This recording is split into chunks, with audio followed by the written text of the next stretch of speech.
Houston, we have a problem.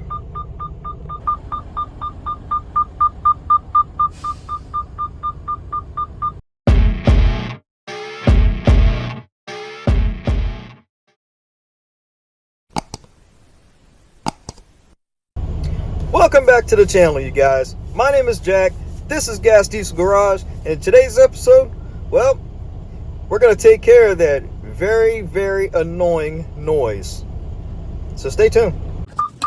Well, guys, if you release your brakes and that annoying noise pops on and you see that message right there, the park brake air low, brakes may drag, well, it's an easy fix. It will be that sensor right there. Guys, if you're looking at this video, I'm probably like the 5th or 6th person down on the list on YouTube on diagnosing, or I'm sorry, replacing this. But in this video, we're going to actually diagnose the reason why this thing went bad. So in other words, we're not just gonna take the old one out and put a new one in, because that's just retarded. If you really want to know what's wrong with it, that's where real mechanic stuff jumps in.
And I wonder why it went bad.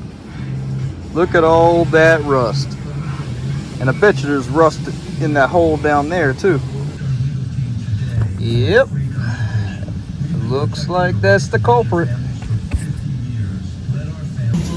Now, because that thing's got a lot of rust in it, we need to clean that stuff on out. So grab yourself some PB Blast. This is some good stuff.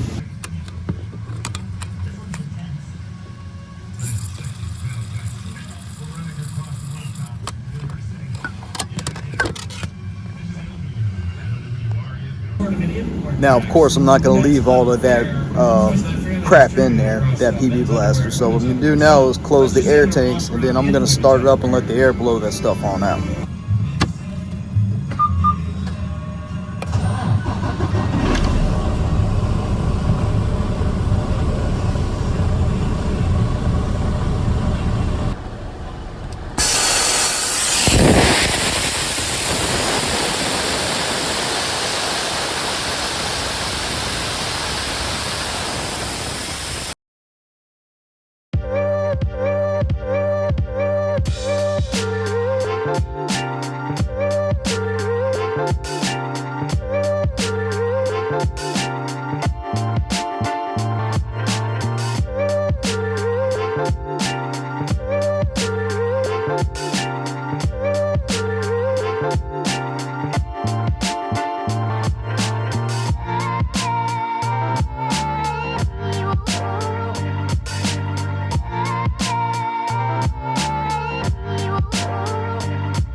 Now I know you guys are dying to see what's inside this little thing, so let's take it apart.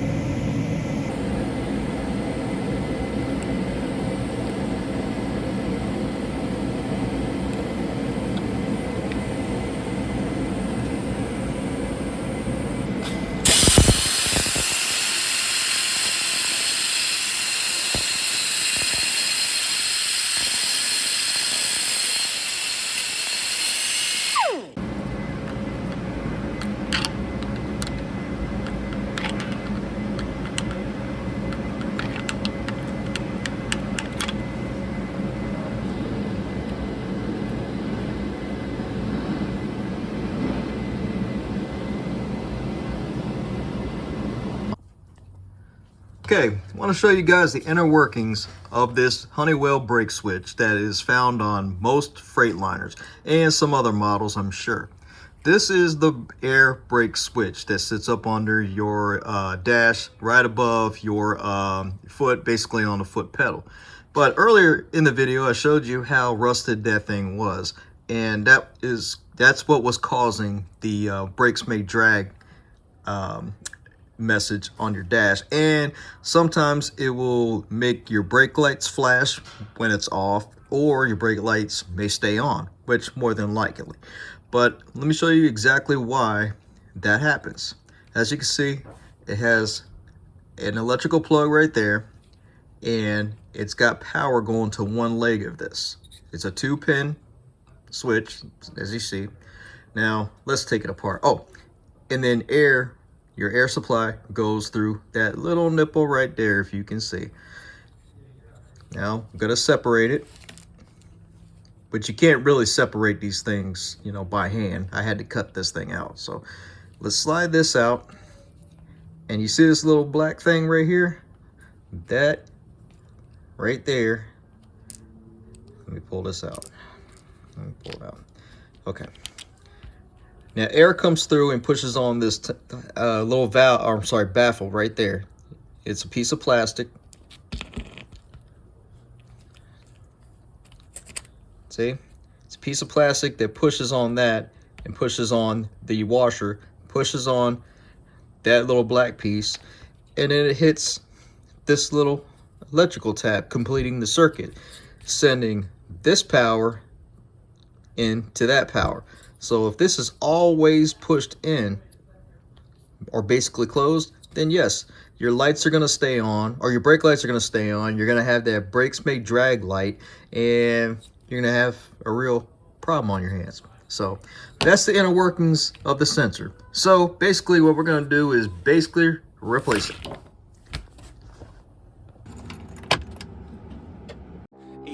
Feel low, you can still go. Even when you feel slow, you can still go. Even when there's no hope, you can still go. I never answer to no, man, I still go. Go, go, go, go, go, go, go, go, go, go, go, go, yo, go, go. Hustle hard, hustle every single day. I'll be making moves till I'm buried in my grave. To the system, I don't wanna be a slave. I've been doing shit my way.